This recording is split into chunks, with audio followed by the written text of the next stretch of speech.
Bismillahirrahmanirrahim. Assalamualaikum warahmatullahi wabarakatuh.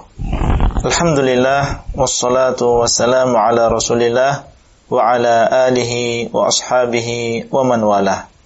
Halaqah yang ke-98 dari silsilah ilmiah pembahasan kitab Fadlul Islam yang ditulis oleh Syekh Muhammad bin Abdul Wahhab rahimahullah.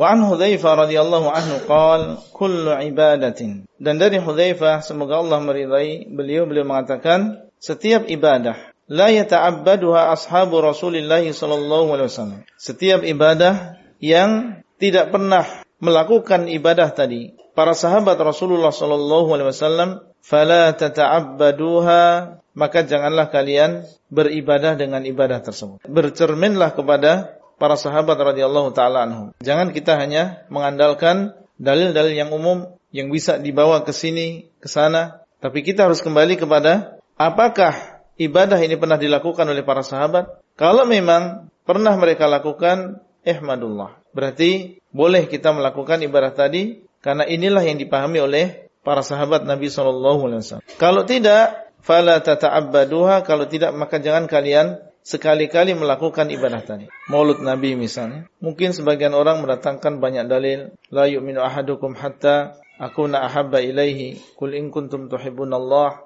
fattabi'uni, atau dalil-dalil yang umum yang lain yang ingin menjelaskan kepada kita tentang pentingnya mencintai Nabi SAW. Langsung kita kembali kepada zaman para sahabat radhiyallahu taala anhum yang kita semuanya sepakat tidak ada yang lebih mencintai Nabi SAW daripada para sahabat. Cinta mereka sangat mendalam, ditunjukkan oleh bagaimana pengorbanan mereka dan kisah-kisah mereka yang sangat menyentuh dan mengharukan dalam memperjuangkan dan membela Nabi SAW. Ternyata tidak ada di antara mereka yang merayakan kelahiran Rasulullah SAW. Maka setiap ibadah yang tidak pernah dilakukan oleh para sahabat, jangan kita beribadah dengan ibadah tersebut. Fa innal awwala lam yada' lil akhiri maqalan, karena sesungguhnya yang pertama maksudnya adalah para sahabat Nabi sallallahu alaihi wasallam, mereka tidak meninggalkan untuk yang terakhir, yaitu untuk orang-orang yang datang setelahnya, maqalan, yaitu kesempatan untuk membuat ibadah yang baru. Kurang lebih demikian. Kalau memang itu disyariatkan, yakin sudah dilakukan oleh para sahabat. Mereka ini orang-orang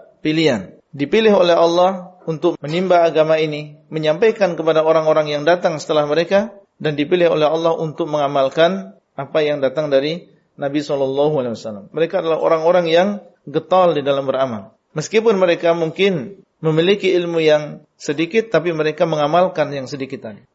Semakin banyak ilmunya, semakin mereka beramal. Dan apa yang disebutkan oleh Abu Abdurrahman As-Sulami, haddathani man kana yukri'una, haddathana man kana yukri'una, min ashabi Rasulillah sallallahu alaihi wasallam annahum kanu idza ta'allamu 10 ayat min an-nabi sallallahu alaihi wasallam lam yujawizuha hatta yata'allamu ma fiha min al-ilmi wal 'amal. Qala fata'allamna al-ilma wal 'amala jami'an. Telah mengabarkan kepada kami orang-orang yang mengajarkan kepada kami Al-Qur'an di antara para sahabat Nabi sallallahu alaihi wasallam seperti Utsman, Ubay, Abdullah bin Mas'ud. Mereka mengabarkan kepada kami bagaimana cara mereka dahulu menuntut ilmu. Dahulu mereka apabila mempelajari 10 ayat dari Nabi SAW, 10 ayat saja, maka mereka tidak melewati 10 ayat tadi sampai mereka mempelajari maknanya dan juga mengamalkan isi. Mereka tanya kalau memang ini mereka tidak tahu maknanya, sampai mereka benar-benar paham, kemudian mereka amalkan. Kalau sudah, baru berpindah meminta kembali 10 ayat yang lain. Itulah kaum tersebut, yaitu para sahabat Nabi SAW. Sehingga kalau demikian, jangan kita mengira mereka meninggalkan kepada kita kesempatan untuk membuat bid'ah yang baru. Semua sudah mereka terangkan, semua sudah mereka amalkan. Tinggal kita bercermin saja. Kalau diamalkan oleh para sahabat Nabi, amalkan, tidak masalah. Kalau tidak pernah diamalkan oleh mereka, maka jangan kita beribadah dengan amalan tersebut. Maka tentunya ini adalah tahdzir dari bid'ah. Ucapan Hudzaifah ini adalah tahdzir dari membuat bid'ah di dalam agama. Fattaqullaha ya ma'syaral qurra, maka hendaklah kalian bertakwa kepada Allah, wahai orang-orang yang qurra. Dan yang dimaksud dengan qurra di sini bukan istilah qurra yang ada di zaman kita. Qurra di zaman para sahabat radhiyallahu taala anhum, mereka adalah orang-orang yang menyibukkan diri dengan Al-Qur'an dan mengamalkan isinya. Itulah qurra. Dan mereka adalah ulama yang amilin. Adapun qurra di zaman sekarang maka ini adalah istilah bagi orang yang suaranya bagus atau mereka memiliki qiraat, maka dikatakan dia sebagai seorang qari atau seorang qurra. Wa khudhu tariqa man kana qablakum, dan hendaklah kalian mengambil jalan orang-orang sebelum kalian. Maksudnya adalah para sahabat Rasulullah sallallahu alaihi wasallam. Jangan kalian mengambil jalan yang lain. Khudhu tariqa man kana qablakum, ambillah jalan orang-orang sebelum kalian. Ini nasihat beliau khusus kepada para qurra, dan maksudnya di sini bukan berarti yang harus untuk mengikuti jalan para sahabat adalah qurra saja, bukan. Kenapa di sini beliau berbicara kepada qurra? Karena mereka dicontoh oleh manusia. Kalau mereka istiqamah di atas ilmu, di atas amal, maka mereka akan melesat jauh ke depan. Karena mereka berilmu dan beramal. Dan orang yang berilmu dimudahkan oleh Allah SWT jalan-jalan kebaikan. May yuridillahu bi khairan yufaqihu fid din. Akan dimudahkan jalan menuju surga. Man salaka tariqan yaltamisu fihi ilman sahalallahu lahu bihi tariqan ilal jannah. Kalau kalian istiqamah, maka kalian akan